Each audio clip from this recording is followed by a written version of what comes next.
Deixe-me fazer uma pergunta que talvez nunca tenha passado pela sua cabeça. Qual é o som mais perigoso do mundo? Pense comigo por um instante. Não é o barulho ensurdecedor de uma explosão. Não é o grito de dor ou o rugido de uma tempestade. O som mais perigoso, o som verdadeiramente assustador, que pode ecoar sobre uma geração inteira, é o silêncio. Mas não qualquer silêncio, é o silêncio de Deus. É aquele momento arrepiante em que um povo se acostuma tanto a ignorar a sua voz que ele para de falar. E o mais trágico é que a maioria das pessoas nem percebe quando isso acontece porque suas vidas já estão cheias de ruídos. Será possível que, como sociedade, estejamos caminhando de olhos abertos para a beira de um precipício e, mesmo assim, não consigamos ver o perigo? Será que o brilho constante de nossas telas, a busca incessante por mais um pouco de dinheiro, mais um pouco de prazer, mais um pouco de reconhecimento, nos deixaram surdos e cegos para a realidade espiritual que nos cerca?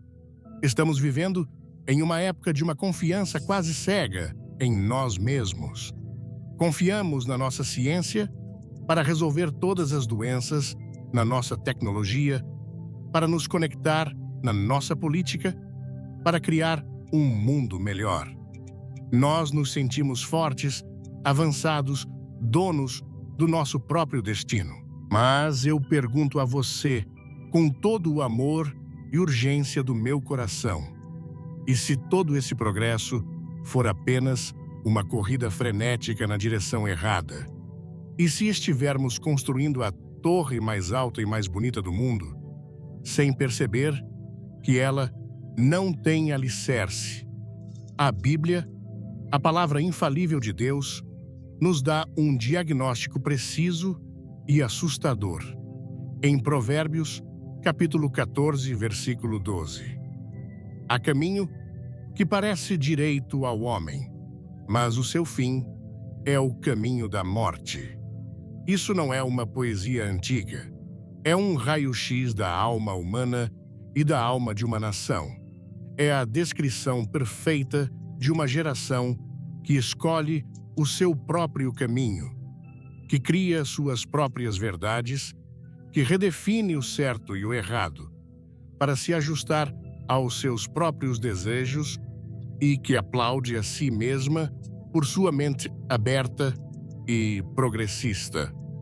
O problema é que este caminho, que parece tão iluminado, tão cheio de liberdade e de autoexpressão, termina em um abismo escuro e sem volta. E é aqui que a profecia mais assustadora começa a se desenrolar. O juízo de Deus não começa como muitos imaginam, com fogo caindo do céu ou com uma catástrofe natural devastadora. Isso vem depois. Ele começa de uma forma muito mais sutil, muito mais interna. Ele começa com um silêncio no coração. Começa quando um povo que um dia conheceu a Deus lentamente para de buscá-lo.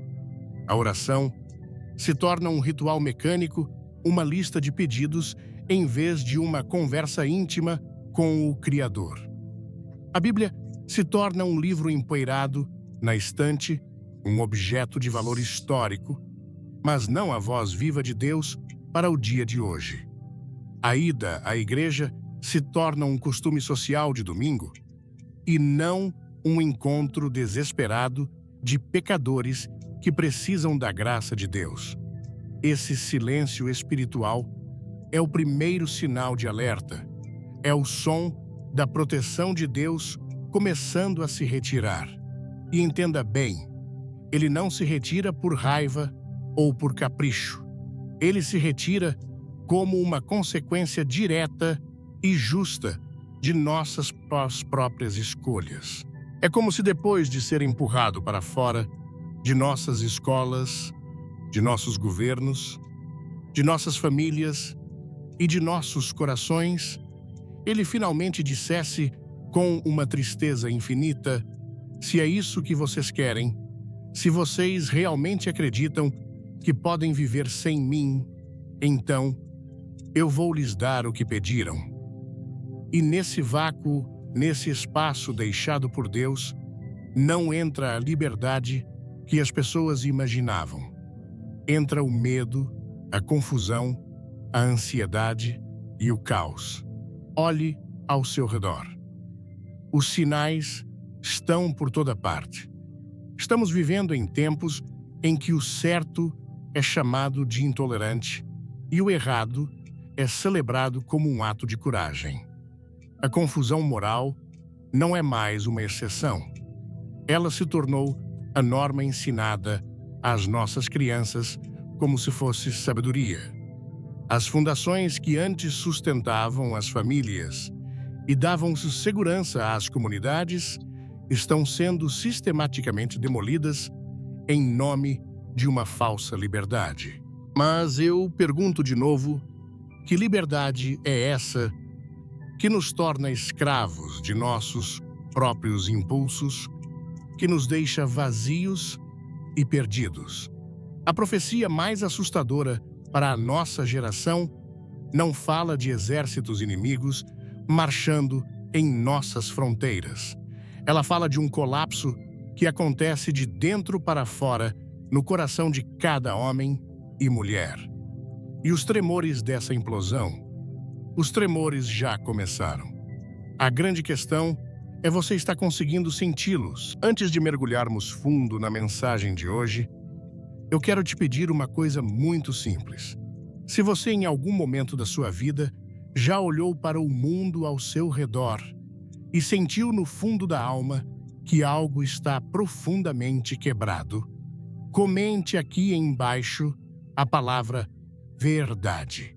E se você acredita mesmo em meio a tudo isso, que ainda existe uma esperança, deixe o seu like e se inscreva neste canal, porque o que Deus tem para nós hoje é um alerta, mas também um caminho de volta.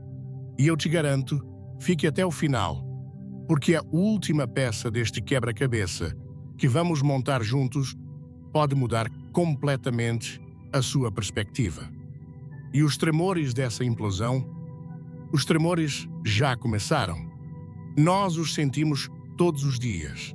Sentimos na ansiedade que aperta o peito de tantos jovens, na solidão que assombra nossos idosos, na raiva que explode nas redes sociais e nas ruas.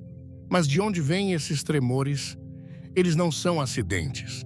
Eles não são apenas o resultado de políticas ruins ou de crises econômicas. Eles vêm de algo que está acontecendo bem debaixo dos nossos pés, algo que a maioria de nós não vê, até que seja tarde demais, a rachadura nos alicerces.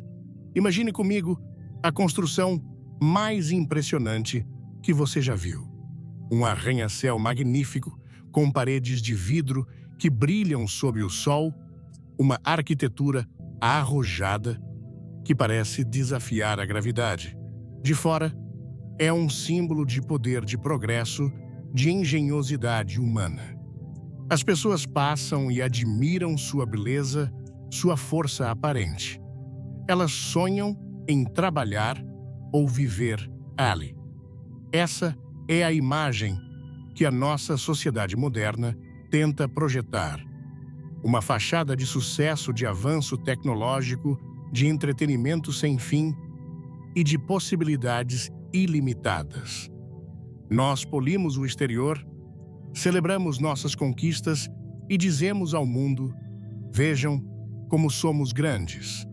Vejam o que construímos com nossas próprias mãos. Mas o que realmente sustenta esse edifício, o que o impede de desabar ao primeiro vento forte, ao primeiro tremor de terra, não são as paredes de vidro, não é a pintura nova, é o alicerce, aquela parte invisível enterrada debaixo da terra que ninguém vê e que ninguém aplaude. É a fundação de concreto e aço firmemente plantada sobre uma rocha sólida. Se essa fundação for forte, o prédio pode suportar as maiores tempestades. Mas se o alicerce começar a rachar, se a base começar a ceder, não importa quão bela e imponente seja a fachada, o desabamento não é uma questão de se, mas de quando. Muitas das grandes civilizações, em seus melhores dias, foram construídas sobre um alicerce sólido de princípios que não foram inventados por homens, mas revelados por Deus. Havia um entendimento claro de que a vida é sagrada, de que a família é a base de tudo, de que a verdade não é uma opinião pessoal, mas um padrão eterno. Havia um temor a Deus, um senso de responsabilidade uns pelos outros, uma bússola moral que guiava tanto o cidadão comum quanto o governante. Esse era o alicerce. Mas o que vemos hoje? O que aconteceu nas últimas décadas, nós, como uma geração orgulhosa, decidimos que não precisávamos mais desse alicerce. Nós olhamos para as verdades antigas e as chamamos de ultrapassadas. Olhamos para os mandamentos de Deus e os chamamos de opressivos. Decidimos que éramos inteligentes demais, evoluídos demais, para precisarmos de uma muleta religiosa. E então, com as nossas próprias mãos, com as nossas leis, com as nossas filosofias e com a nossa cultura, nós começamos a arrancar, uma por uma, as pedras fundamentais que sustentavam o nosso edifício. O apóstolo Paulo, no livro de Romanos capítulo 1, descreveu esse processo com uma clareza que parece ter sido escrita ontem à noite enquanto ele assistia ao nosso noticiário. É uma das passagens mais aterrorizantes e precisas da Bíblia sobre a decadência de uma sociedade. Ele diz falando daqueles que se afastaram de Deus, pois tendo conhecido a Deus, não o glorificaram como Deus, nem lhe deram graças. Pelo contrário, tornaram-se fúteis em seus próprios raciocínios, e o seu coração insensato se obscureceu. Vamos analisar isso com calma. O ponto de partida da queda não é a ignorância, é a ingratidão. Tendo conhecido a Deus, eles sabiam da verdade, eles tinham a luz, mas eles escolheram deliberadamente virar as costas. Eles não lhe deram a glória, não lhe agradeceram. Em vez disso, o que aconteceu? Tornaram-se fúteis em seus próprios raciocínios. A palavra fútil aqui significa vazio, sem propósito, inútil. Quando removemos Deus da equação, nosso pensamento, por mais brilhante que pareça, se torna oco.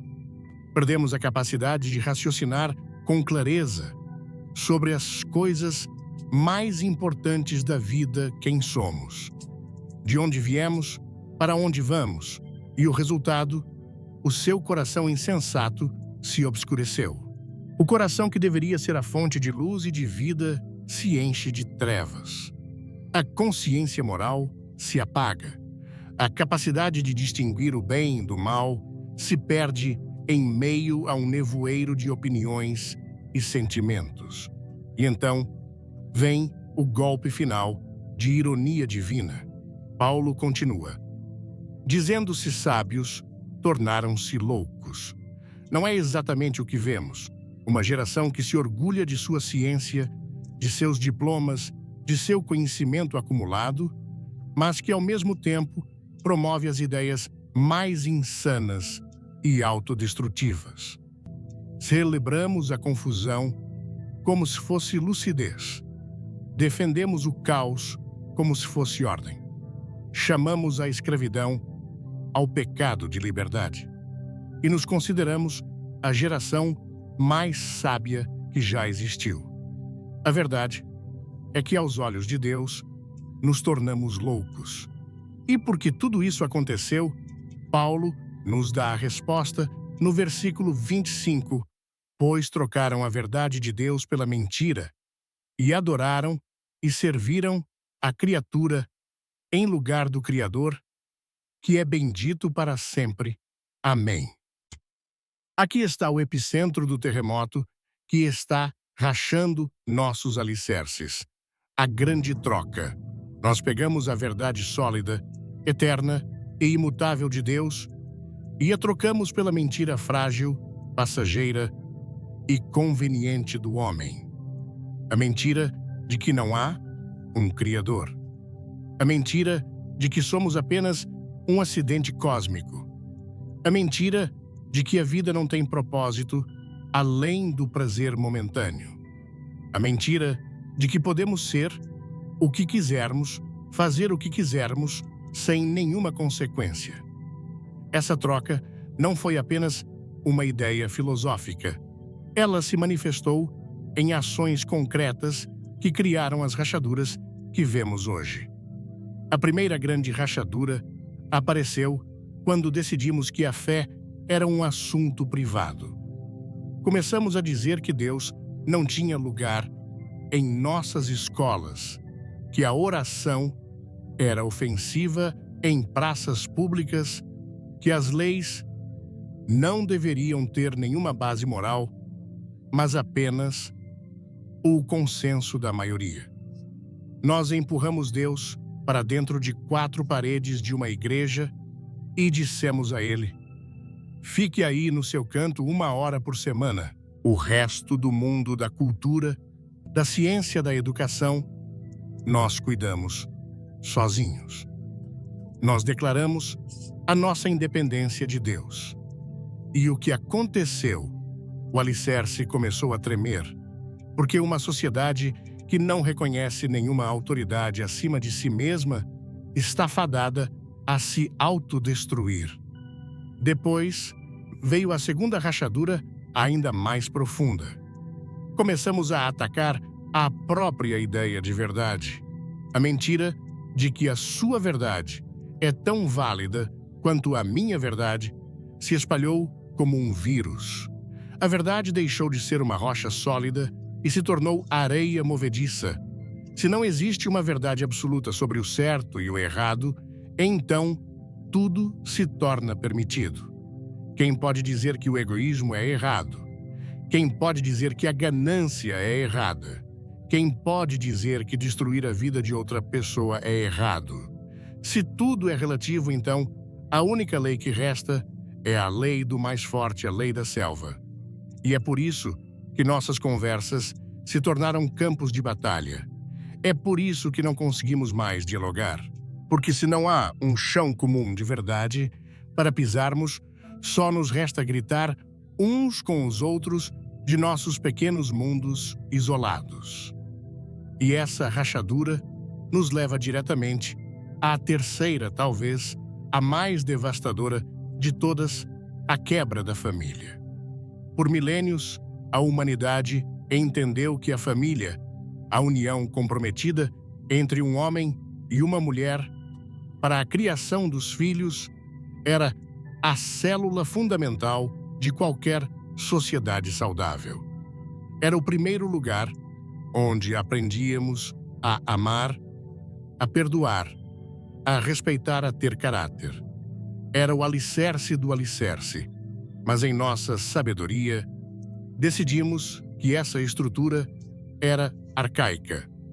Redefinimos o casamento, banalizamos o compromisso, celebramos a dissolução dos laços familiares como um ato de libertação. E qual foi o resultado?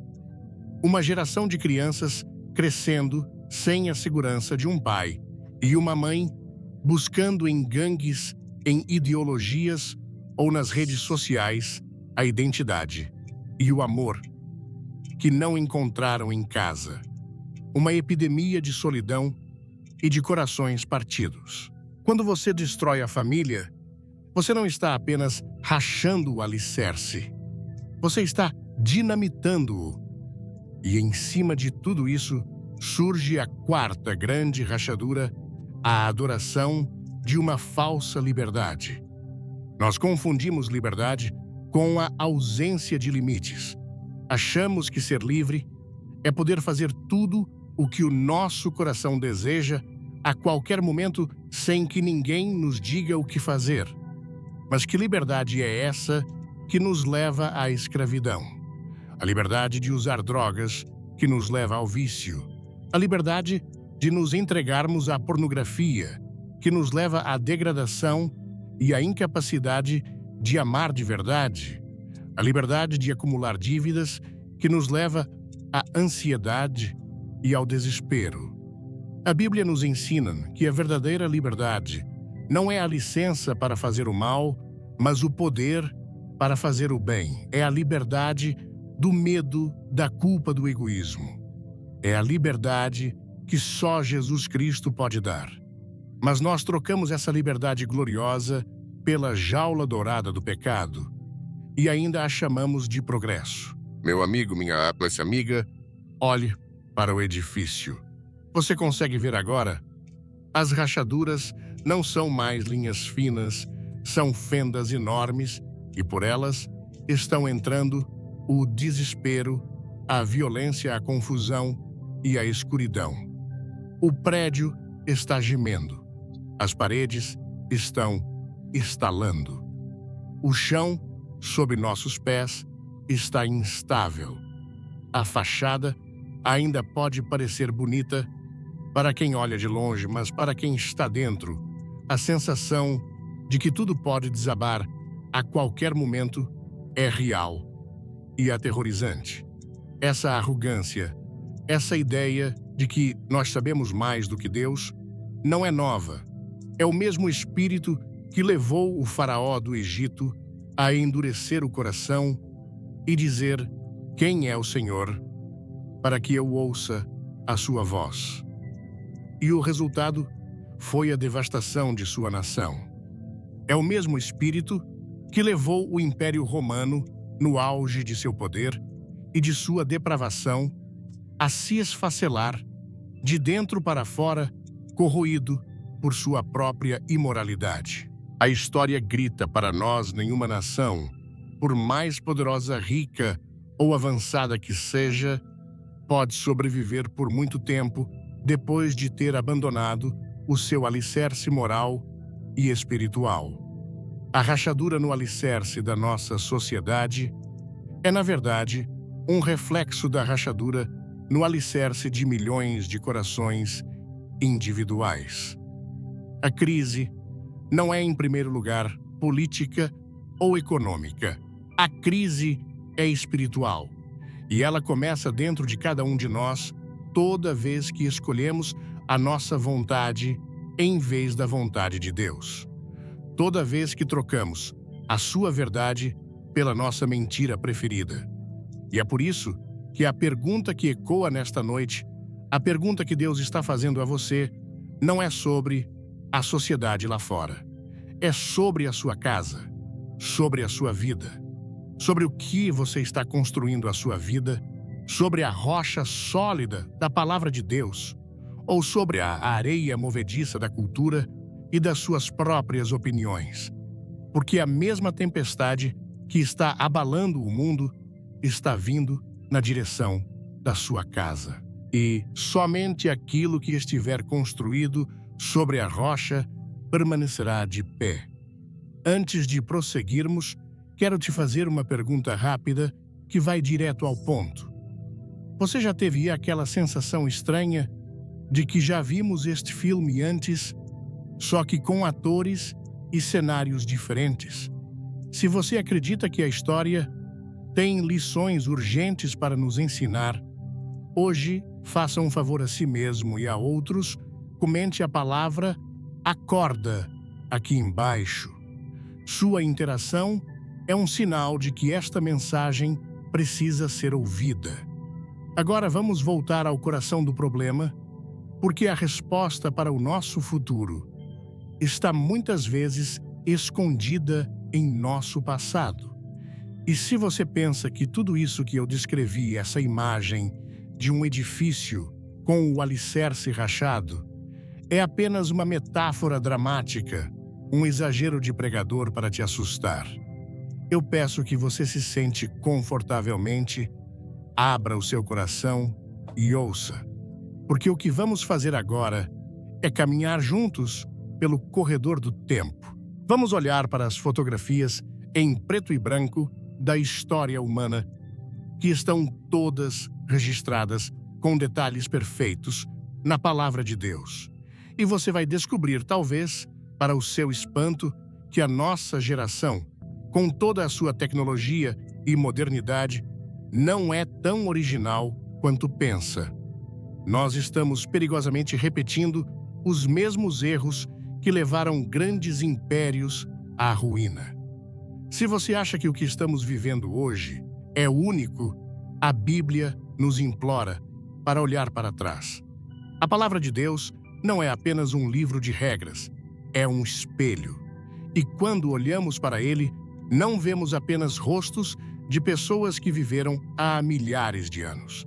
Se olharmos com honestidade, veremos o reflexo de nosso próprio rosto, de nossa própria cultura, de nossos próprios pecados.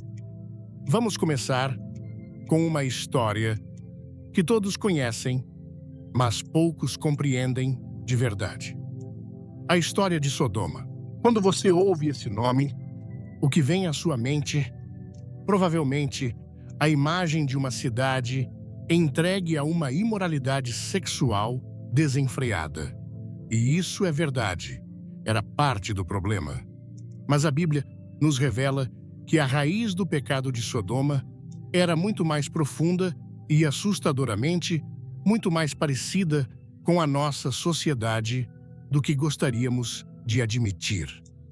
No livro do profeta Ezequiel, capítulo 16, versículo 49, Deus nos dá o verdadeiro diagnóstico do coração de Sodoma. Escute com atenção.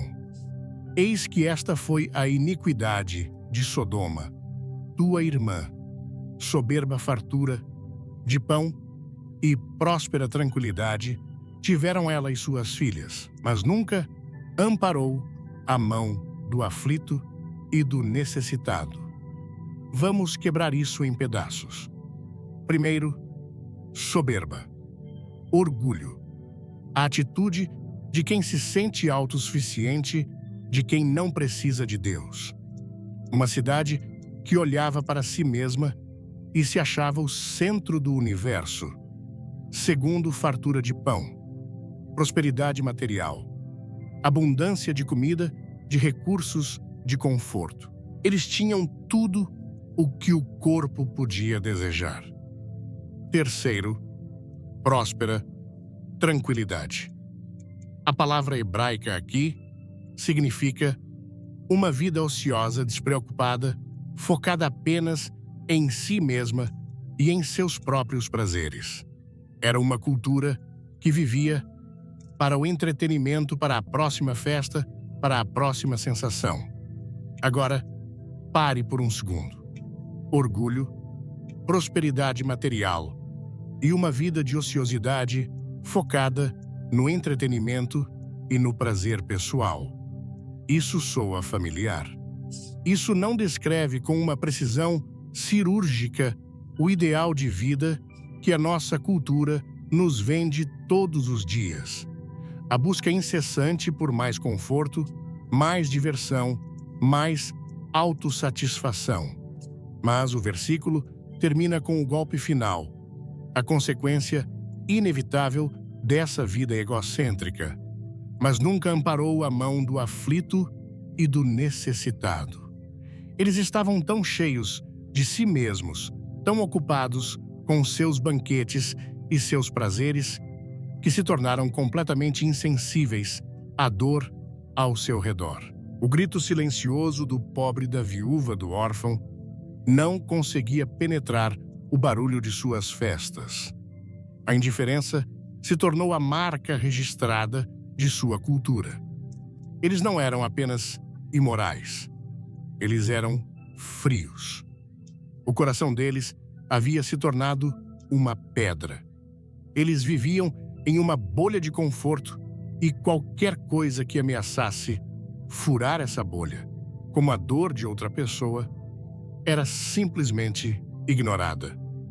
Será que estamos tão diferentes deles? Uma geração que pode gastar fortunas em um celular novo, mas que passa reto por um morador de rua sem sequer olhar em seus olhos.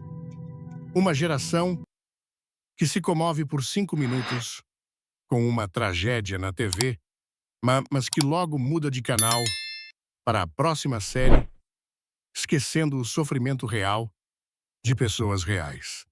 Essa indiferença fria, esse egoísmo disfarçado de cuidar de si mesmo, foi o que encheu a taça da ira de Deus sobre Sodoma.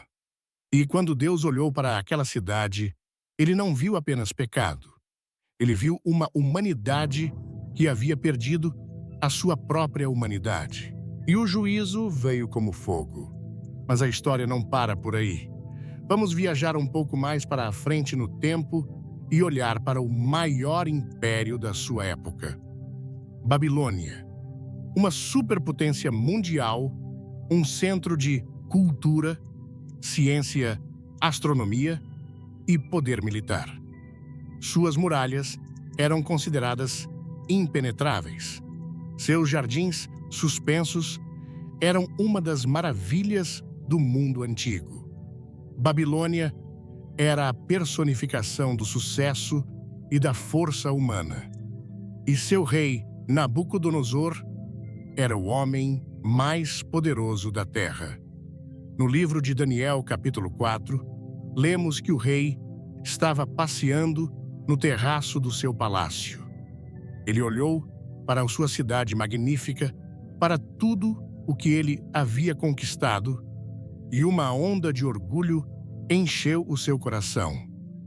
E ele disse em voz alta para si mesmo e para o universo: não é esta a grande Babilônia que eu edifiquei para a casa real com a força do meu poder e para a glória da minha majestade? Você percebe as palavras que ele usa? Eu edifiquei. A força do meu poder. A glória da minha majestade. Em uma única frase, ele tomou para si mesmo todo o crédito, toda a glória, todo o poder. Ele se esqueceu completamente de que era Deus quem o havia colocado naquela posição. Ele se esqueceu de que sua força, sua inteligência e sua vida eram um presente do Criador. Naquele momento, Nabucodonosor se colocou no lugar de Deus. Ele se tornou o seu próprio ídolo. A Bíblia nos diz que ainda estava a palavra na boca do rei quando uma voz veio do céu e disse: a ti se diz, ó rei, Nabucodonosor passou de ti o reino, e serás expulso de entre os homens, e a tua morada será com os animais do campo. Far-te-ão comer erva como os bois, e passar-se-ão 7 tempos por cima de ti, até que conheças que o Altíssimo tem domínio sobre o reino dos homens e o dá a quem quer. E instantaneamente o juízo de Deus caiu sobre ele.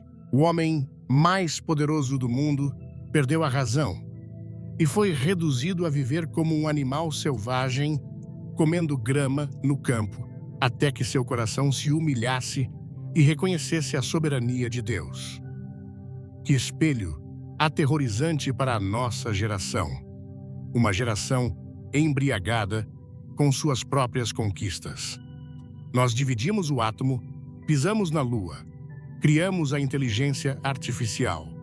Nós olhamos para os nossos arranha-céus, para a nossa ciência, para a nossa tecnologia e dizemos em nosso coração: vejam o que nós construímos.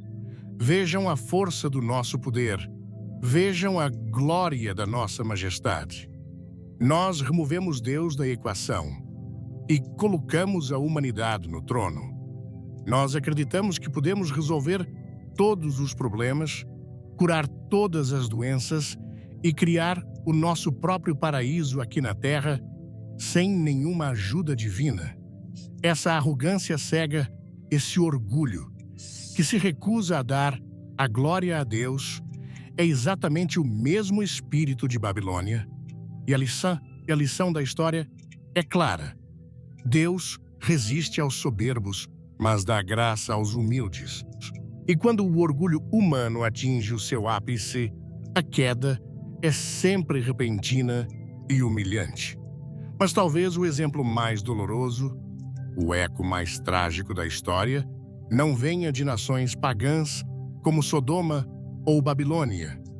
Ele vem do próprio povo de Deus, Israel. Nenhuma nação na história recebeu tanto quanto Israel. Deus os libertou da escravidão no Egito com milagres espetaculares.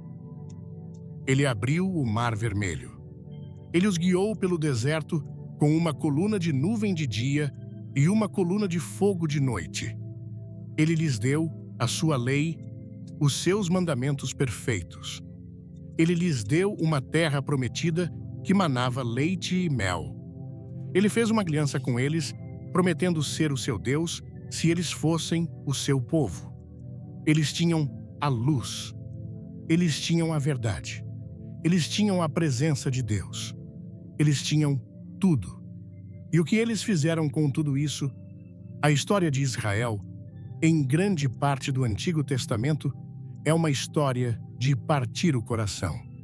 É a história de uma noiva que repetidamente trai o seu marido fiel. Eles viraram as costas para o Deus que os amava de forma tão apaixonada e correram atrás dos ídolos dos povos vizinhos. Deuses de madeira e de pedra.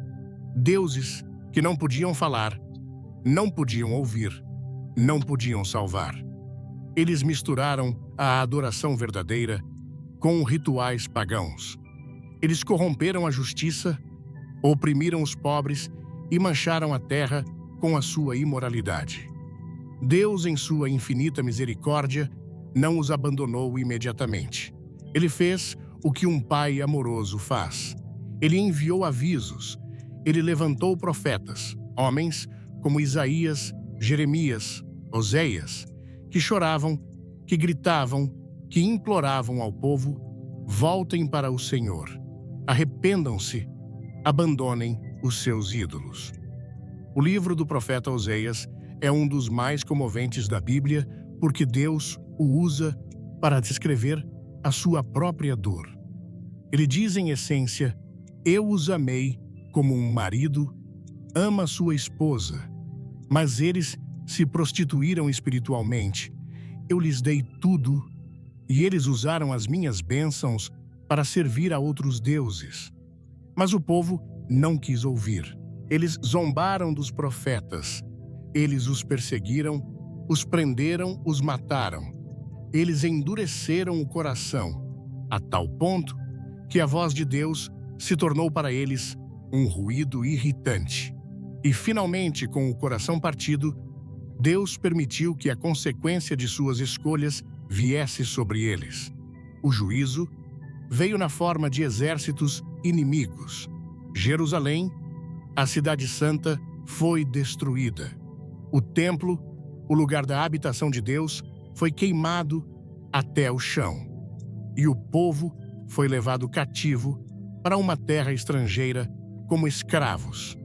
A nação, que tinha a maior luz, mergulhou na mais profunda escuridão. Por que essa história é tão importante para nós hoje? Porque ela nos mostra um princípio aterrorizante: ter tido um passado de luz não garante um futuro de bênçãos. Uma nação que um dia foi construída sobre princípios bíblicos, que enviou missionários ao mundo, que teve a palavra de Deus em abundância, não está imune ao juízo se o coração do seu povo se afastar de Deus. Na verdade, a Bíblia nos ensina que o juízo é ainda mais severo para aqueles que receberam a luz e a rejeitaram. Como Jesus disse: aquele a quem muito foi dado, muito lhe será exigido. Meu amigo, minha amiga, essas histórias não são apenas contos antigos para nos entreter. Elas estão na Bíblia por uma razão. O apóstolo Paulo nos diz em 1 Coríntios 10:11: estas coisas lhes aconteceram como exemplos e foram escritas para nossa advertência de nós outros, sobre quem os fins dos séculos têm chegado. Elas são espelhos. Elas são sinais de alerta piscando em vermelho na estrada da história. Elas são ecos que viajam através dos séculos com a mesma mensagem urgente, o mesmo orgulho de Babilônia, a mesma indiferença de Sodoma e a mesma infidelidade espiritual de Israel, que derrubaram impérios no passado, podem e vão derrubar qualquer nação hoje que seguir pelo mesmo caminho. Deus não muda. Seus padrões de justiça são eternos. E a pergunta que paira no ar, a pergunta que deveria nos tirar o sono é: será que estamos ouvindo esses ecos? Ou será que o barulho da nossa geração está abafando completamente a sabedoria do passado? Antes de entrarmos no coração do problema da nossa geração, eu preciso que você faça algo muito importante. A mensagem de hoje é como um espelho e pode ser desconfortável olhar para ele. Se você está disposto a olhar para esse espelho com honestidade, mesmo que doa um pouco, eu quero que você compartilhe este vídeo com pelo menos uma pessoa que você ama. É um ato de coragem e um ato de amor. E comente aqui embaixo a frase: eu escolho a verdade. Isso não é apenas para o algoritmo, é uma declaração para si mesmo. Agora, se prepare, porque vamos falar sobre os deuses que estamos adorando sem nem perceber. E a pergunta que paira no ar, a pergunta que deveria nos tirar o sono, é: será que estamos ouvindo esses ecos da história? Ou será que o barulho da nossa geração, o som constante de nossas notificações, a música alta de nosso entretenimento e o grito de nossas próprias opiniões está abafando completamente a sabedoria do passado? Porque quando olhamos para a queda de Sodoma-Babilônia e Israel, descobrimos que no centro de cada uma dessas tragédias havia um mesmo pecado fundamental. Um pecado que talvez você pense que não tem nada a ver com você ou com a nossa sociedade moderna. O pecado da idolatria. Agora, espere um minuto. Eu sei o que você está pensando. Idolatria. Isso é coisa de tribos antigas, de povos primitivos que se curvavam diante de estátuas de madeira, pedra ou ouro. Eu sou uma pessoa do século XXI. Eu sou educado, sou racional. Eu não tenho ídolos. E é exatamente por isso que a idolatria hoje é infinitamente mais perigosa do que era nos tempos antigos. Porque ela aprendeu a se disfarçar, ela trocou de roupa, ela não se apresenta mais como um totem de madeira em um altar. Ela se apresenta como progresso, como liberdade, como um direito, como um estilo de vida. Os ídolos mudaram de forma, mas o pecado no coração humano, a tendência de colocar algo ou alguém no lugar de Deus, continua exatamente o mesmo. E nós estamos nos curvando a esses deuses modernos todos os dias, sem nem mesmo perceber que estamos em um ato de adoração. Qual é o maior Deus deste século? O ídolo mais poderoso e mais adorado em nossa cultura. Sem dúvida, é o Deus do eu. Nós vivemos na era da selfie, uma cultura obcecada com a autoimagem, com a autopromoção, com a autorrealização. A pergunta que guia a vida de milhões de pessoas não é mais o que Deus quer de mim, mas sim o que o meu coração sente.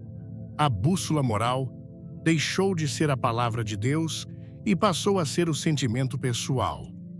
Se eu sinto que é certo, então é certo para mim. a minha felicidade em primeiro lugar. Eu preciso me amar antes de qualquer outra coisa.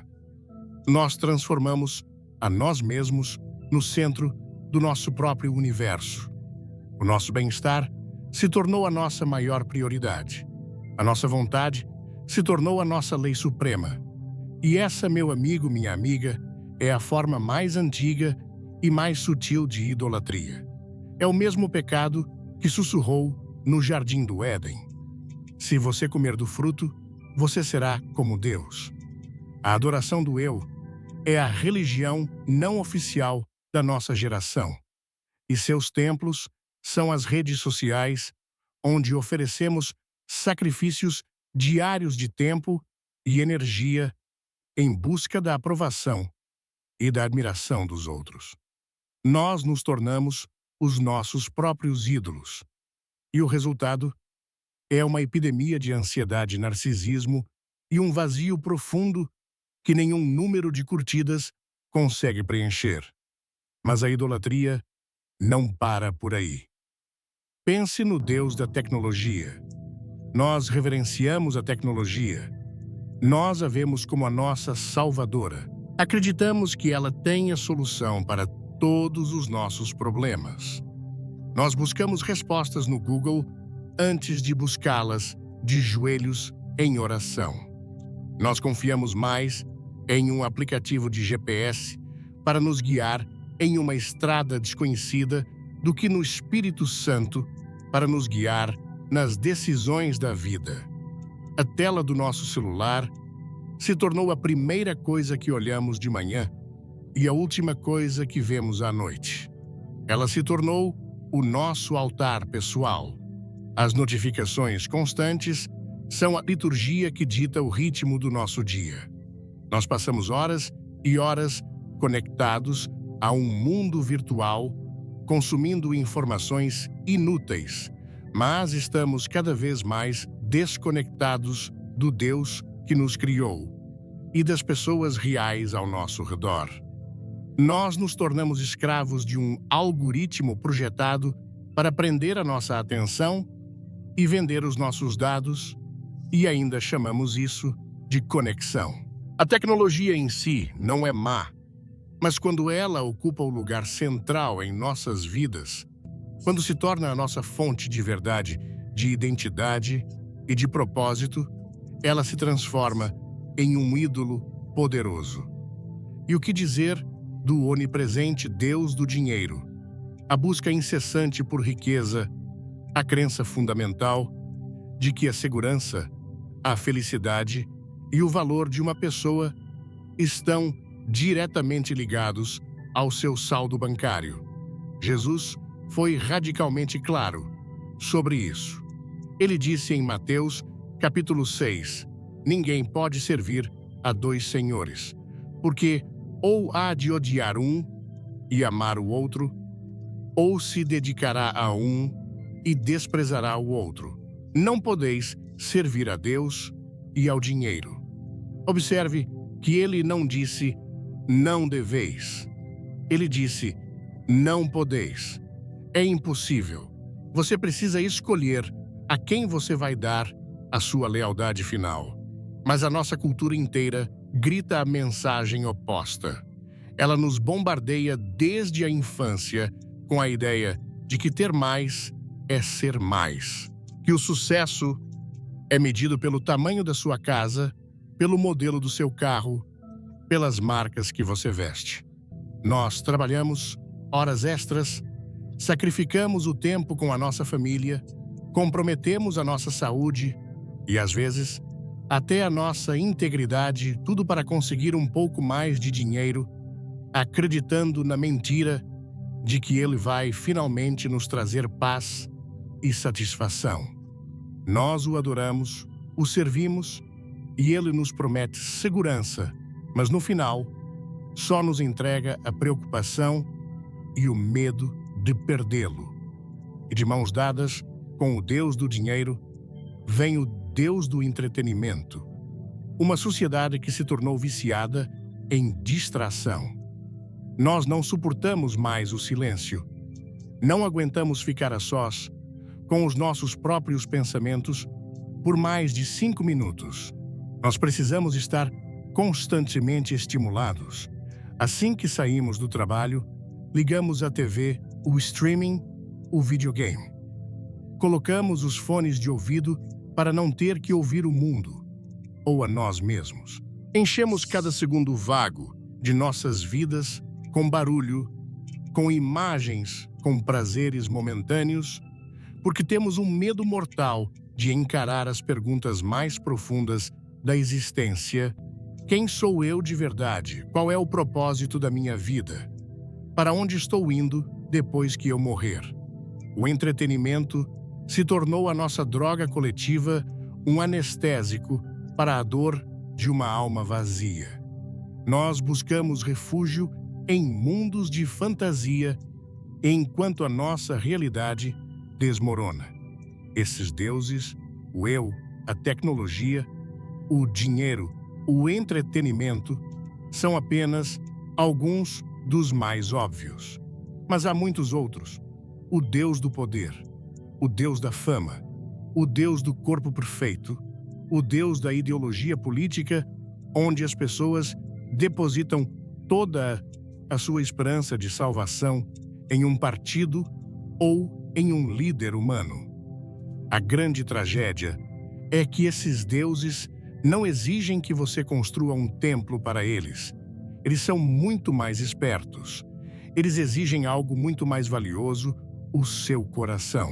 Eles exigem a sua lealdade, a sua devoção, o seu tempo, a sua energia, a sua adoração. E a Bíblia é absolutamente clara sobre isso desde o primeiro mandamento dado no Monte Sinai, em Êxodo 20, versículo 3. Não terás outros deuses diante de mim. Deus não é apenas o melhor entre muitas opções. Ele é a única opção. Ele é o Criador, o sustentador, a única fonte de vida, de verdade e de amor. E por ser um Deus de amor, ele é um Deus ciumento. Não o ciúme mesquinho e egoísta que nós conhecemos, mas o ciúme protetor de um marido que não quer ver a sua esposa se destruindo nos braços de um amante abusivo. Toda vez que nós entregamos o nosso coração a um ídolo, nós estamos cometendo adultério espiritual.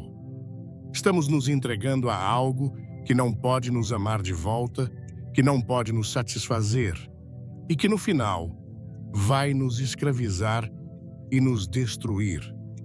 E é aqui que o problema se torna nacional. Quando milhões de corações individuais se curvam aos mesmos ídolos, esses ídolos começam a moldar a cultura. A adoração deixa de ser privada e se torna pública. E, eventualmente, essa adoração se transforma em lei. O que antes era considerado errado, agora é protegido como um direito. O que antes era visto como autodestrutivo, agora é celebrado como uma expressão de liberdade. O sistema legal e educacional começa a promover ativamente a adoração desses novos deuses. E quem ousa se levantar e dizer, isso está errado, isso vai contra a palavra de Deus, é imediatamente rotulado como intolerante, como odioso, como um inimigo do progresso. A pressão para se curvar, para se conformar, para adorar os deuses deste século se torna imensa. Foi exatamente isso que aconteceu com Israel. Eles não apenas adoraram ídolos em segredo, eles construíram altares em lugares públicos. Eles institucionalizaram o pecado. E foi nesse ponto que a paciência de Deus chegou ao limite. Porque quando uma nação usa o seu poder e as suas leis para proteger e promover o que Deus chama de abominação, ela está se colocando em um curso de colisão direta com a justiça do Criador do universo. Uma nação cheia de ídolos é uma nação que se esqueceu de seu Deus. É uma nação que cortou a sua própria fonte de vida. E como um galho cortado da árvore, ela pode até parecer verde e cheia de vida por um tempo, mas por dentro ela já está morta. Ela está apenas esperando o momento de secar e ser lançada ao fogo.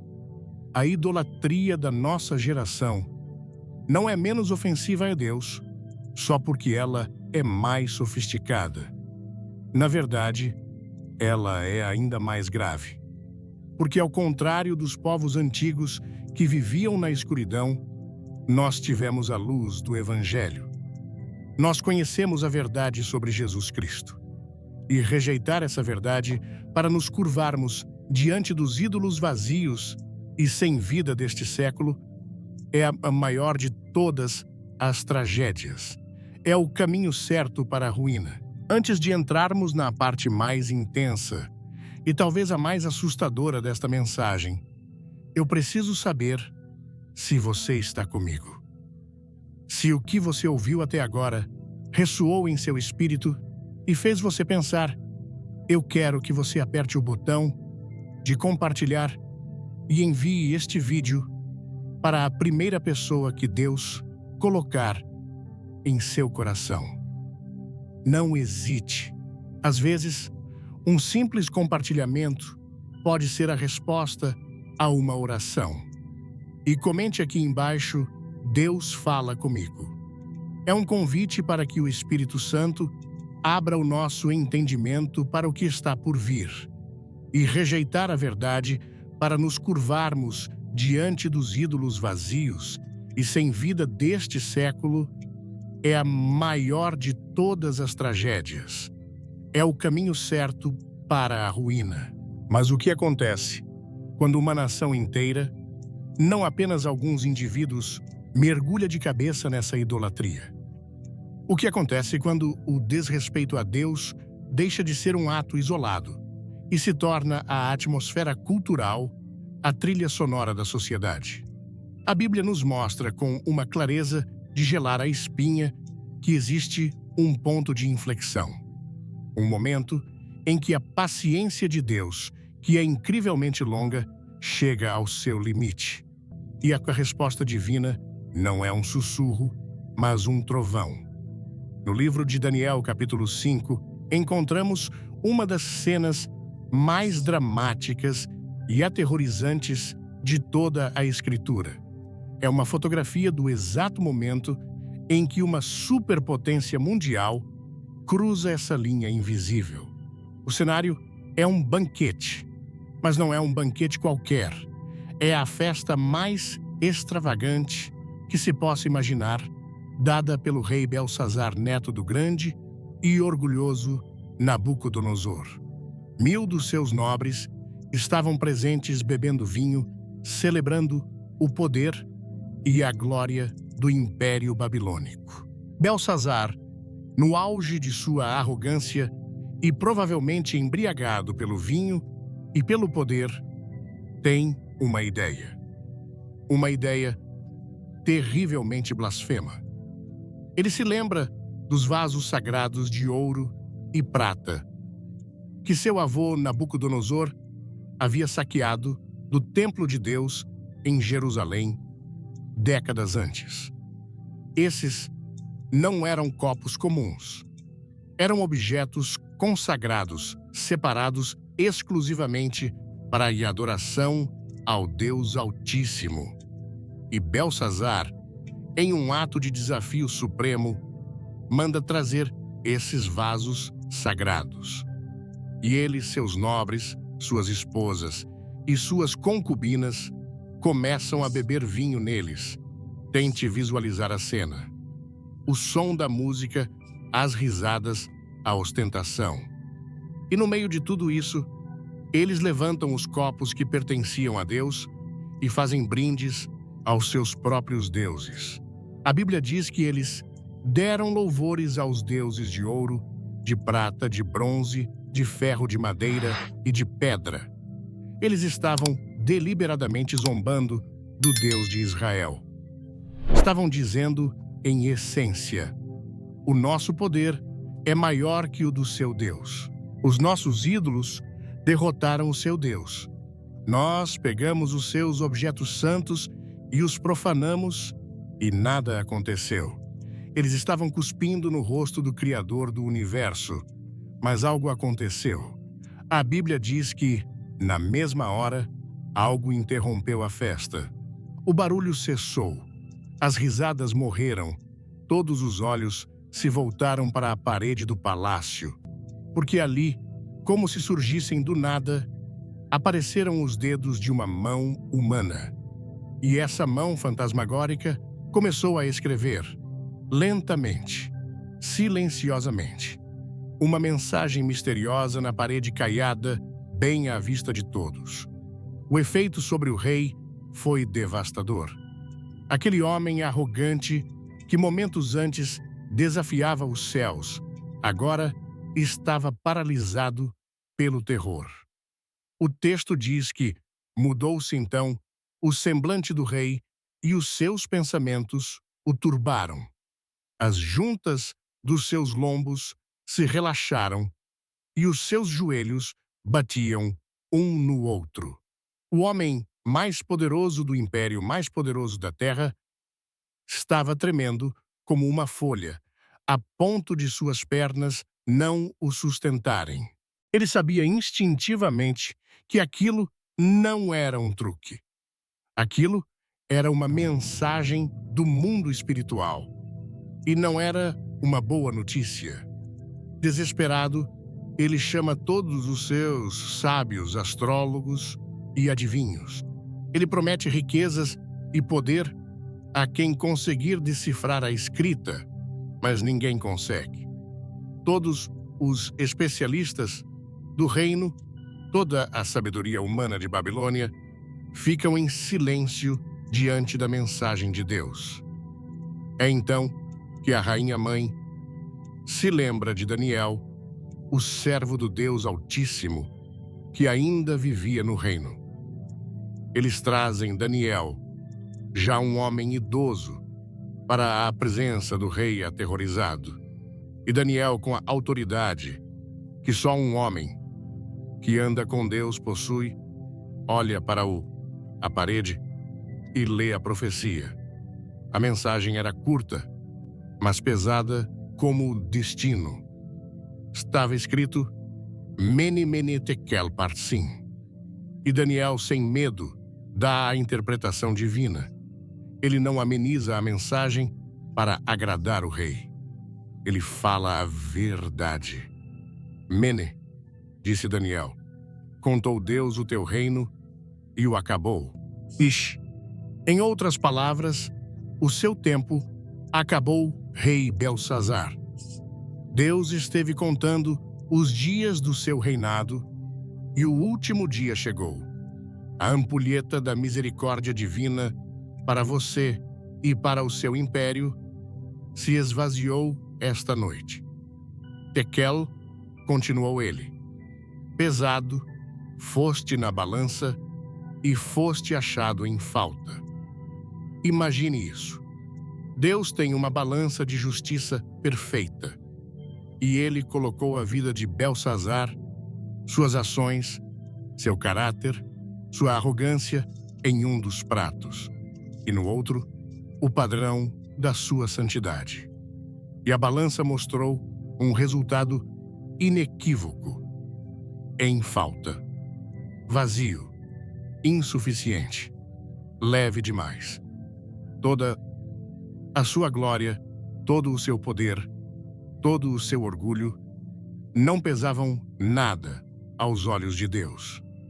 Parsim, concluiu Daniel. Dividido foi o teu reino, e dado aos medos e aos persas. A sentença estava selada. O juízo não era uma ameaça futura. Era uma realidade presente. O grande império babilônico, naquela mesma noite, seria conquistado e deixaria de existir. E a Bíblia termina o capítulo com uma frase curta e brutal. Naquela mesma noite foi morto Belsazar, rei dos caldeus, e Dário, o medo, ocupou o reino. Fim da história. Fim do império. Meu amigo, minha amiga, porque eu contei essa história com tantos detalhes, porque eu acredito com cada fibra do meu ser que a mão de Deus ainda está escrevendo na parede da nossa geração. E a mensagem, em sua essência, é a mesma. A escrita de Deus não aparece hoje com dedos literais em paredes de gesso, mas Ele está escrevendo. Ele está escrevendo na desintegração das nossas famílias. O aumento alarmante do divórcio, a confusão de identidade sexual, a rebeldia dos filhos, cada lar destruído, é uma letra na parede dizendo que abandonamos o projeto original de Deus para a humanidade. Ele está escrevendo na epidemia de doenças mentais, a ansiedade, a depressão, o suicídio que afligem tantos, especialmente os nossos jovens, são a caligrafia de Deus, mostrando o que acontece quando uma sociedade busca sentido em tudo, exceto nele. A alma humana não foi projetada para viver em um vácuo espiritual. Ele está escrevendo na crescente divisão e no ódio que vemos por toda parte.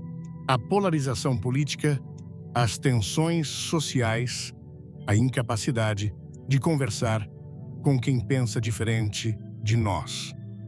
Cada insulto, cada ato de violência é um traço na parede, revelando uma sociedade que perdeu o amor e a compaixão, que são o cerne do Evangelho. Ele está escrevendo na arrogância dos nossos líderes e na corrupção, que se tornou tão comum que nem nos choca mais. Cada escândalo, cada mentira, cada ato de injustiça é uma palavra na parede mostrando que, quando os líderes de um povo não temem a Deus, o povo sofre. Ele está escrevendo na nossa cultura de morte. A forma como tratamos os vulneráveis, os idosos, os não nascidos. A celebração do que Deus chama de abominação. Cada vida descartada, cada valor invertido, é uma sentença sendo escrita. A mensagem, se tivermos olhos para ver e ouvidos para ouvir, é exatamente a mesma que Daniel interpretou. Mene, eu contei os dias da sua prosperidade, da sua paz e da sua liberdade religiosa, e o tempo está se esgotando. A oportunidade para o arrependimento não é infinita. Tekel, eu pesei a sua cultura, as suas leis, o seu entretenimento, o que vocês ensinam aos seus filhos, o que vocês fazem em segredo. Eu pesei a sua religião vazia e os seus corações mornos na minha balança de justiça. E vocês foram achados em falta.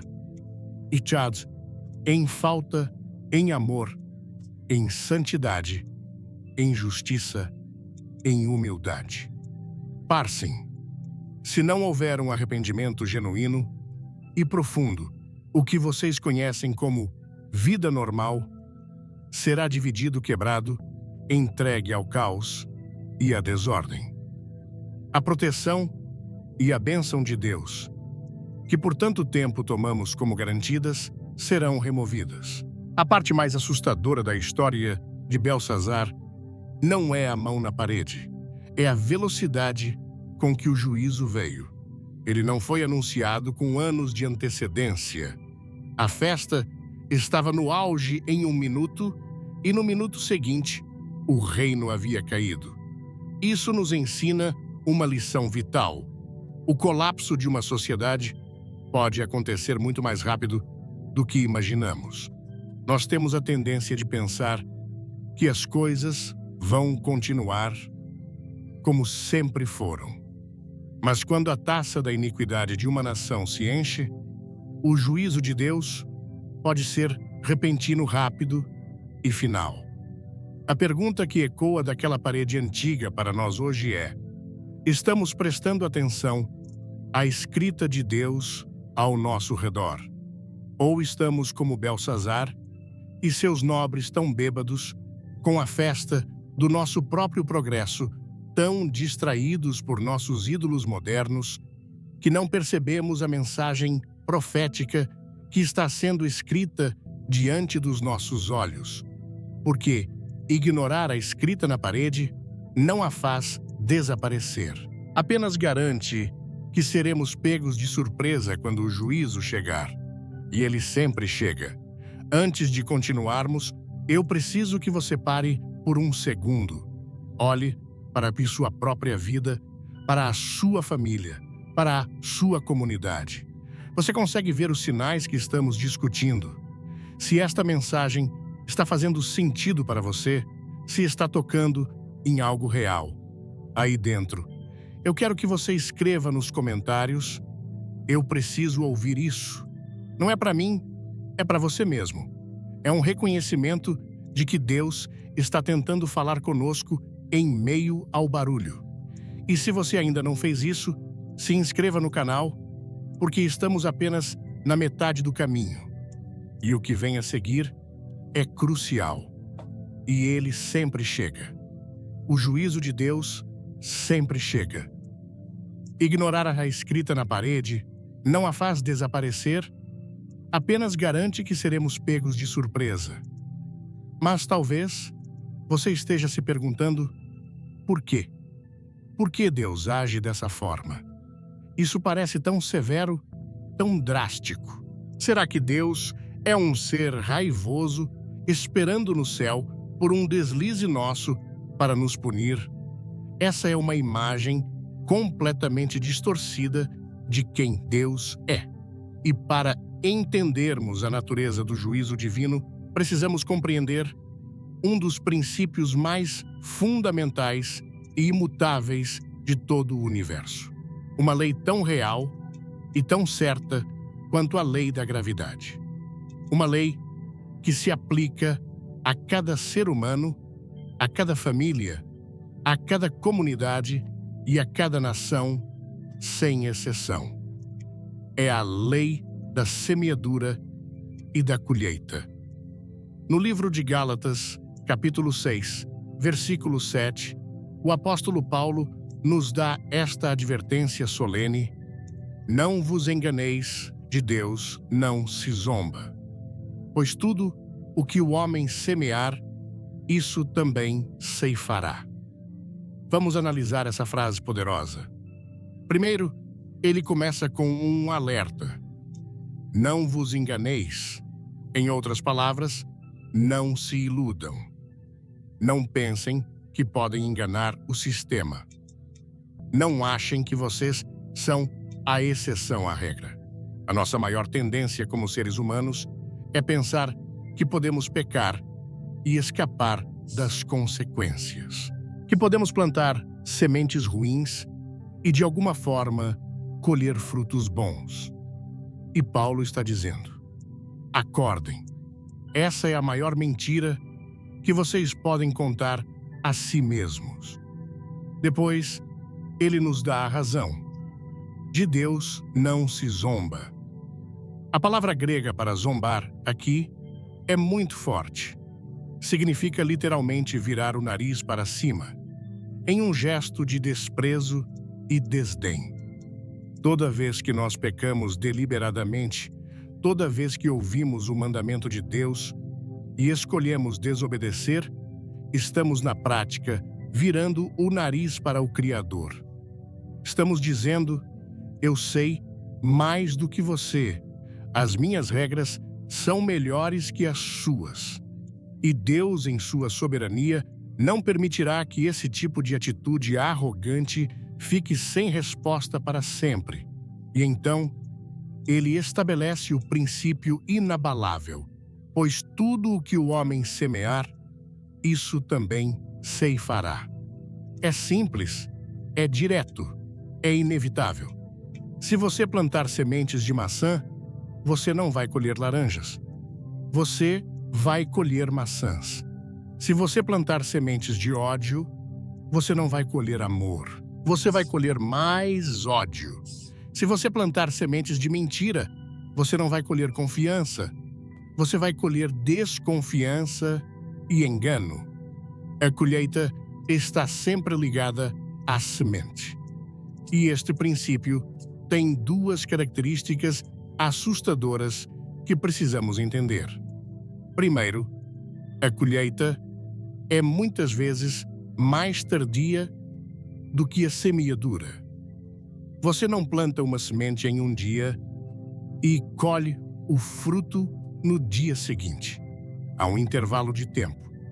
E é nesse intervalo que mora o perigo. Porque quando pecamos e não vemos uma consequência imediata, nós somos tentados a pensar que escapamos. Eu fiz aquilo e nada aconteceu. Deus não se importa. E então, continuamos semeando as mesmas sementes ruins dia após dia. Mas o que não percebemos é que debaixo da terra, invisível aos nossos olhos, as raízes do nosso pecado estão crescendo, se aprofundando, se fortalecendo. E quando a estação da colheita finalmente chega, ela nos pega de surpresa. A segunda característica é que a colheita é sempre maior do que a semeadura. Você planta uma pequena semente de milho e o que você colhe? Uma única semente? Não. Você colhe uma espiga inteira com centenas de sementes.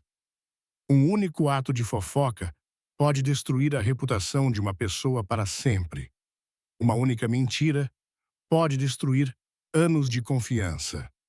Uma única escolha imoral pode gerar uma vida inteira de dor e arrependimento. A colheita sempre multiplica o que foi plantado. Agora, aplique essa lei não apenas a um indivíduo, mas a uma sociedade inteira. O que acontece quando milhões de pessoas, por décadas, estão semeando as mesmas sementes ruins juntas? A colheita não será apenas individual. Ela será nacional. E ela não será apenas uma pequena tempestade. Será um furacão. E é exatamente isso que estamos vivendo. Por décadas, como cultura, nós temos semeado ventos e agora estamos começando a colher a tempestade. E está nos assustando. Nós semeamos a semente da ideia de que a verdade é relativa, de que cada um tem a sua própria verdade.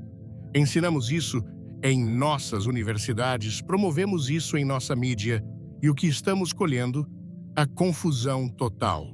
Uma geração que não sabe mais em que ou em quem acreditar. Uma sociedade onde o diálogo se tornou impossível, porque não há mais um fundamento comum de verdade. Colhemos a desconfiança, a polarização e a era das fake news. Nós semeamos o relativismo e estamos colhendo o caos. Nós semeamos a semente da desvalorização da vida humana. Através do entretenimento violento da retórica de ódio e da normalização de práticas que a Bíblia chama de abominação, nós barateamos o valor da imagem de Deus em cada pessoa. E o que estamos colhendo? A violência brutal em nossas ruas. O desrespeito chocante pela dignidade dos outros. A frieza com que tratamos os vulneráveis. Semeamos o desprezo pela vida e estamos colhendo a morte. Nós semeamos a semente do prazer imediato e da gratificação instantânea. Uma cultura do eu quero agora, que nos ensinou a evitar qualquer tipo de dor de espera ou de sacrifício. E o que estamos colhendo? Uma epidemia de vícios. Uma geração ansiosa, deprimida, incapaz de lidar com a frustração. Pessoas que buscam em drogas, em pornografia, em comida ou em compras, uma fuga para o vazio que sentem por dentro.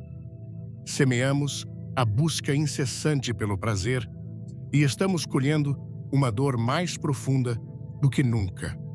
Nós semeamos a semente da rebelião contra a autoridade de Deus. Removemos os 10 mandamentos de nossas praças públicas e de nossos corações. Zombamos da moralidade bíblica, chamando-a de antiquada. Ensinamos aos nossos filhos que eles são a autoridade final sobre suas próprias vidas. E o que estamos colhendo? O colapso de toda e qualquer autoridade. O desrespeito pelos pais, pelos professores, pelas leis, pela polícia. Quando você ensina uma geração a não temer a Deus, não se surpreenda quando ela não temer mais nada. Semeamos a rebelião e estamos colhendo a anarquia. Nós semeamos a semente da ganância e do materialismo. Uma filosofia de vida que diz que o nosso valor está no que possuímos. E o que estamos colhendo? Uma ansiedade financeira paralisante. Um planeta cujos recursos estão sendo esgotados por nosso consumo desenfreado. E um vazio espiritual que nenhuma quantidade de coisas materiais consegue preencher. Semeamos a ganância e estamos colhendo o descontentamento eterno. Você consegue ver? A crise que estamos enfrentando não é um acidente. Não é azar.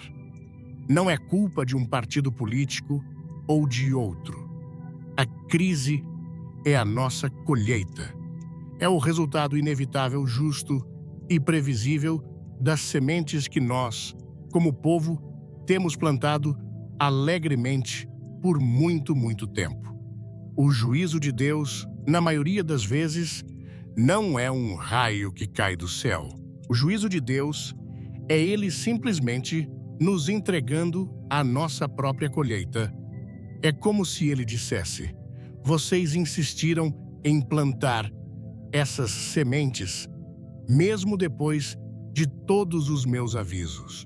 Vocês zombaram da minha sabedoria e escolheram a sua própria. Tudo bem, agora comam os frutos da árvore que vocês mesmos plantaram. Essa é a mensagem do profeta Oséias no capítulo 8, versículo 7. Porque semeiam ventos e cegarão tormentas. Por muito tempo, nós semeamos apenas uma brisa de rebelião. Aqui, um ventinho de imoralidade ali. Parecia inofensivo. Mas agora, todos esses ventos se juntaram e formaram um furacão que ameaça destruir tudo o que conhecemos. A polarização que rasga o tecido da nossa sociedade, a raiva que envenena nossas conversas, a desconfiança que nos separa uns dos outros, a quebra dos laços familiares e comunitários. Tudo isso é a tormenta. Tudo isso é o fruto amargo que brotou das sementes que nós plantamos. Não podemos quebrar as leis de Deus e, de alguma forma, esperar sair ilesos. Não podemos zombar do Criador e achar que não haverá consequências. A lei da semeadura e da colheita é absoluta. A colheita é inevitável. E para a nossa geração, a colheita já começou. As nuvens da tormenta não estão mais no horizonte. Elas estão sobre as nossas cabeças. E a chuva já começou a cair. A grande questão que resta é: existe algum abrigo para se proteger desta tempestade que nós mesmos criamos? Antes de chegarmos à parte mais importante de toda esta conversa, a parte que fala sobre a esperança, eu quero te pedir para fazer algo que demonstra fé. Eu quero que você agora mesmo pense no nome de uma pessoa que você sabe que precisa ouvir sobre essa esperança. Guarde esse nome no seu coração. E se esta mensagem te tocou de alguma forma, comente apenas uma palavra: esperança. Cada comentário é como uma pequena luz acesa na escuridão, mostrando que a fé ainda está viva. Fique comigo, porque a resposta para a tempestade pode estar mais perto do que você imagina. A grande questão que resta é: existe algum abrigo para se proteger desta tempestade que nós mesmos criamos? Quando olhamos para a escrita na parede, para a colheita inevitável de nossas próprias sementes, o sentimento que pode tomar conta do nosso coração é o de desespero. Podemos pensar: então é isso, acabou. Estamos condenados a colher a destruição que plantamos. Não há mais nada a fazer a não ser esperar o fim. Se essa fosse a última palavra, seria a mensagem mais triste do mundo. Se a história terminasse com o juízo, seria uma tragédia sem fim. Mas eu tenho uma notícia gloriosa para você nesta noite. Uma notícia tão boa que parece boa demais para ser verdade, mas é a verdade mais sólida de todo o universo. Em meio a essa advertência sombria, em meio ao barulho da tempestade que se aproxima à Bíblia, não nos deixa com uma sentença de morte. Ela nos oferece uma porta de escape. Deus nunca jamais adverte sem, ao mesmo tempo, oferecer uma saída. E essa saída tem um nome: arrependimento. O desejo mais profundo do coração de Deus não é o juízo, é a redenção. Ele não tem prazer na destruição do ímpio, mas sim em que ele se converta dos seus maus caminhos e viva. A voz de Deus, que ecoa através dos séculos, que soa para a nossa geração hoje, não é apenas uma voz de condenação. É, acima de tudo, o chamado desesperado e apaixonado de um pai amoroso que está de braços abertos, olhando para a estrada, esperando pelo filho pródigo que se perdeu. É uma voz que diz com lágrimas nos olhos: volte para casa, ainda há tempo, volte para mim. Mas o que significa de verdade se arrepender? Essa é uma das palavras mais mal compreendidas do vocabulário cristão. Muitas pessoas pensam que arrependimento é apenas sentir-se mal pelos seus erros. É chorar na igreja, é sentir um remorso, uma culpa. E sim, a tristeza pelo pecado faz parte do processo. Mas o verdadeiro arrependimento bíblico é muito, muito mais do que um sentimento. A palavra grega para arrependimento no Novo Testamento é metanoia. Meta significa mudança. Noia vem de nous, que significa mente. Então, metanoia significa literalmente uma mudança de mente. Mas não é uma simples mudança de opinião, como quando você muda de ideia sobre que filme assistir. É uma mudança radical e fundamental na maneira como você pensa sobre tudo. É olhar para o seu pecado, para a sua rebelião, para a sua vida longe de Deus e, pela primeira vez, vê-lo como Deus o vê, como algo sujo, feio, destrutivo e ofensivo a um Deus santo. É parar de dar desculpas para o seu pecado, parar de justificá-lo, parar de chamá-lo por nomes mais bonitos e simplesmente concordar com Deus. Eu estava errado, completamente errado. Mas essa mudança na mente, inevitavelmente, leva a uma mudança de direção. O verdadeiro arrependimento sempre tem pés. Ele caminha. Se você está dirigindo em alta velocidade em uma estrada que leva a um precipício, o arrependimento não é apenas se sentir mal por estar na estrada errada.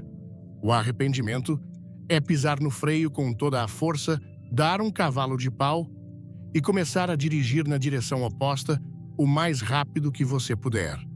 É uma inversão de marcha de 180 graus. É parar de andar no caminho largo e espaçoso do eu faço o que eu quero e dar o primeiro passo humilde e trêmulo no caminho estreito e apertado de seja feita a tua vontade e não a minha. No livro de 2 Crônicas, capítulo 7, versículo 14, Deus faz uma das promessas mais poderosas e esperançosas de toda a Bíblia. É uma promessa que foi a chave para o avivamento de nações inteiras ao longo da história. E é uma promessa que está disponível para nós hoje. Escute com atenção cada palavra. Se o meu povo que se chama pelo meu nome se humilhar e orar, e buscar a minha face, e se converter dos seus maus caminhos, então eu ouvirei dos céus, perdoarei os seus pecados e sararei a sua terra. Esta é a receita de Deus para a cura nacional. É o protocolo divino para reverter o curso da destruição. Mas, observe, não é uma promessa automática, é uma promessa condicional. Ela começa com a palavra se, e ela nos dá 4 condições claras, 4 passos que nós precisamos dar. O primeiro passo é se humilhar. Este é o começo de tudo, e é a coisa mais difícil para o nosso coração orgulhoso. Humilhar-se significa abandonar a nossa arrogância. Significa parar de culpar os outros pelos nossos problemas. Significa parar de achar que somos bons o suficiente, que a nossa sabedoria pode nos salvar. Humilhar-se é chegar diante de Deus de mãos vazias, sem nada a oferecer, e dizer: Deus, eu sou um pecador. A minha nação é uma nação pecadora. Nós bagunçamos tudo. Nós quebramos as tuas leis. Nós te ignoramos. Nós não merecemos nada além do teu juízo. Tem misericórdia de nós. Sem essa atitude de quebrantamento e humildade, nada mais acontece. O segundo passo é orar. Não uma oração superficial de 5 minutos antes de dormir. Não uma lista de compras que apresentamos a Deus, mas uma oração desesperada, persistente, que nasce de um coração humilde. É o clamor de um povo que reconhece que não tem mais para onde correr. É buscar a intervenção de Deus como a nossa única esperança. É interceder pela nossa cidade, pela nossa nação, com a mesma paixão com que Abraão intercedeu por Sodoma ou com que Moisés intercedeu por Israel. É uma oração que diz: Deus, nós não vamos te deixar em paz até que o Senhor nos abençoe e tenha misericórdia da nossa terra. O terceiro passo é buscar a sua face. Isso é mais profundo do que apenas orar. Orar muitas vezes é buscar a mão de Deus, as suas bênçãos, a sua ajuda e a sua provisão. Buscar a sua face é desejar a sua presença, é ter fome e sede não do que Deus pode nos dar, mas de quem Deus é. É reacender o nosso primeiro amor.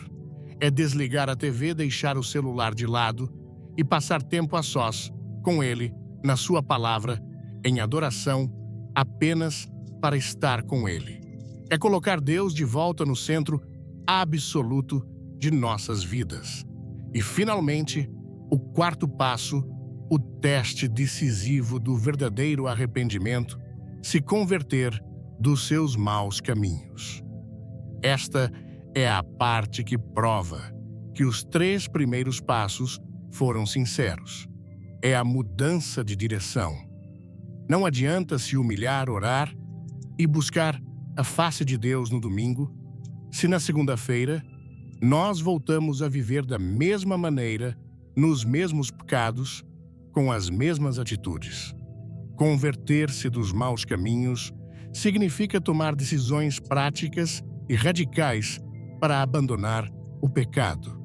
Significa cortar relacionamentos que nos levam para longe de Deus. Significa parar de consumir o lixo moral que a nossa cultura oferece. Significa começar a viver em santidade, em obediência à palavra de Deus, custe o que custar. Se nós, como povo de Deus, fizermos essas 4 coisas, então, e somente então, a promessa de Deus é ativada. E a promessa é tripla e gloriosa.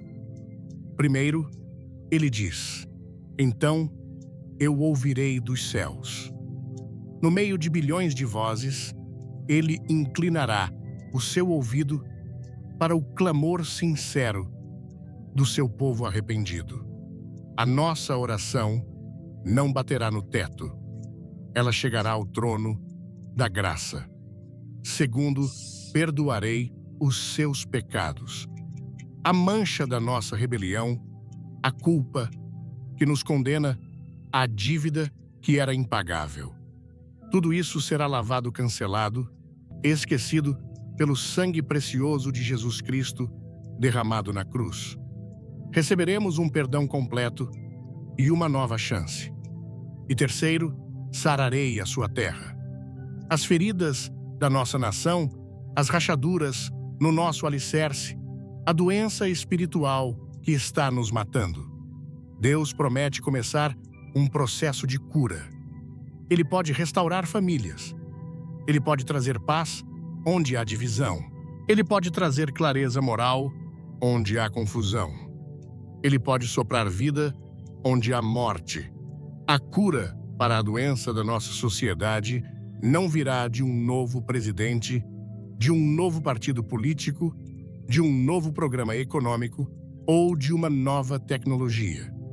A cura virá de joelhos dobrados, de corações quebrantados e de vidas transformadas pelo poder do Evangelho. Esta é a encruzilhada espiritual em que a nossa geração se encontra. O caminho da tempestade está claro diante de nós. Nós podemos continuar em nosso caminho de orgulho, de idolatria e de indiferença, marchando em direção à colheita inevitável do juízo. Ou podemos ouvir a última chamada de Deus ao arrependimento.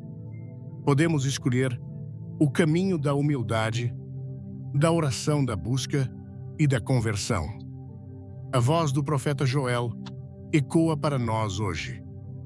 Ainda assim, agora mesmo diz o Senhor, convertei-vos a mim de todo o vosso coração, e isso com jejuns, e com choro, e com pranto. E rasgai o vosso coração, e não as vossas vestes, e convertei-vos ao Senhor vosso Deus, porque Ele é misericordioso e compassivo e tardio em irar-se e grande em benignidade e se arrepende do mal. Joel 2, 12, 13. Deus se arrepende do mal.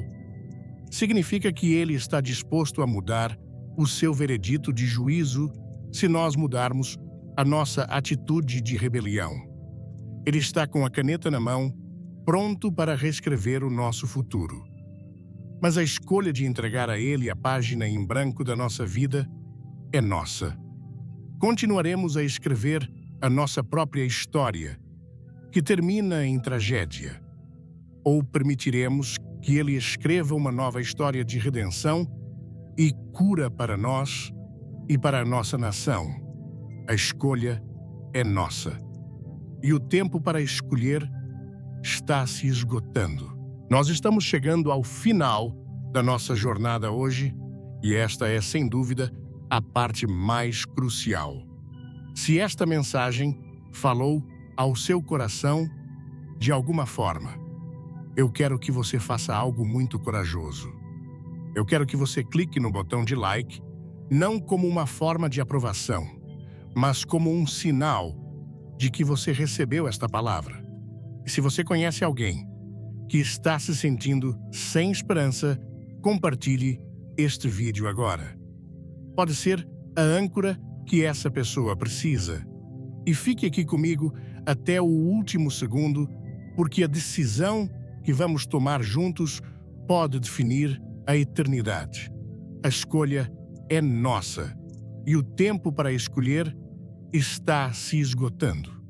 Mas neste ponto, pode ser que um pensamento muito realista e até um pouco desanimador esteja passando pela sua cabeça. Você pode estar olhando para a imensidão do problema, para a profundidade da decadência moral e espiritual da nossa cultura e pensando: tudo isso é verdade. Eu vejo a tempestade se formando. Eu entendo o chamado ao arrependimento, mas realisticamente, o que eu posso fazer? Eu sou apenas uma pessoa. A nação inteira, a cultura inteira, parece estar correndo na direção errada, como uma manada de búfalos em direção ao penhasco. O que a minha pequena oração, a minha pequena mudança de vida, pode fazer para impedir essa catástrofe? É uma pergunta honesta. É uma pergunta que nos leva ao desespero se olharmos apenas com os nossos olhos humanos. Parece uma tarefa impossível, mas é aqui que precisamos entender um dos princípios mais misteriosos e encorajadores de toda a Bíblia: o princípio do remanescente. Deixe-me dizer algo que talvez você nunca tenha ouvido. Em toda a história da humanidade, mesmo nos tempos mais sombrios, nos momentos de maior apostasia e rebelião, Deus nunca jamais ficou sem um povo. Ele sempre, por sua graça soberana, preserva para si mesmo um remanescente. Um grupo de pessoas, muitas vezes pequeno, muitas vezes invisível para o mundo, que não dobra os joelhos aos ídolos da sua cultura. Um grupo de corações que se recusa a se vender, que se recusa a negociar a verdade, que permanece fiel e leal ao Deus vivo, custe o que custar. Lembre-se da história do profeta Elias, que já mencionamos. Ele viveu em uma época de terrível escuridão espiritual em Israel. A idolatria era a religião oficial do Estado. A rainha Jezabel estava caçando e matando os profetas do Senhor. Elias se sentiu completamente sozinho. Ele fugiu para o deserto exausto, deprimido, e orou a Deus, dizendo: basta, tira a minha vida, porque só eu fiquei e buscam a minha vida para me tirarem.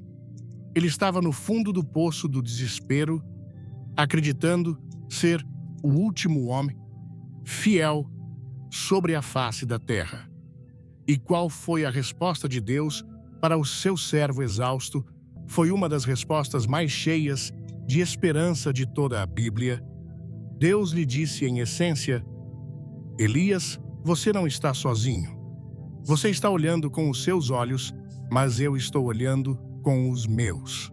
Eu reservei para mim 7.000. Em Israel, todos os joelhos que não se dobraram a Baal e toda a boca que não o beijou. 7.000. Em um tempo de escuridão total, Deus tinha um exército secreto de fiéis e Elias nem sabia. Meu amigo, minha amiga, o que Deus fez nos dias de Elias, Ele está fazendo hoje. Ele está, neste exato momento, levantando e preservando um remanescente em nossa geração. Pessoas que estão assistindo a esta mensagem agora e sentindo o seu espírito queimar dentro delas. Pessoas que estão cansadas da superficialidade da nossa cultura. Pessoas que estão com fome de verdade, de santidade, de realidade espiritual. Pessoas que talvez, em silêncio, em seus próprios quartos, têm chorado pela condição de suas famílias e de sua nação. Pessoas que, apesar da pressão imensa para se conformar, se recusam a chamar o mal de bem e o bem de mal. Ser parte deste remanescente não é um título de honra, é uma convocação para a batalha, é uma responsabilidade sagrada. O remanescente tem um papel profético e decisivo nos tempos finais. Primeiro, o remanescente é o sal da terra. O sal, nos tempos bíblicos, tinha duas funções principais: dar sabor e preservar da corrupção.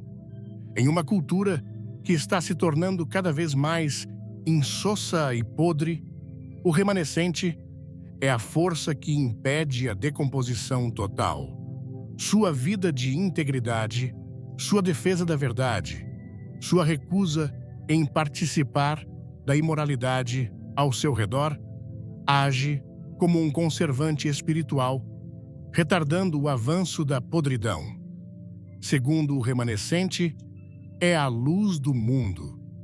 Em uma época de escuridão e confusão moral, onde as linhas entre o certo e o errado foram completamente borradas, o remanescente brilha como um farol. Sua vida, suas palavras, suas escolhas apontam para um caminho diferente. Mostram que é possível viver de uma maneira que agrada a Deus, mesmo em meio a uma geração perversa. Eles são a prova viva de que a verdade ainda existe e que ela ainda liberta.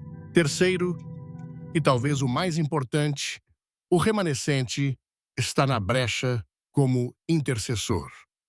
No livro de Ezequiel, capítulo 22, Deus olha para a condição corrupta de Israel e diz algo de cortar o coração.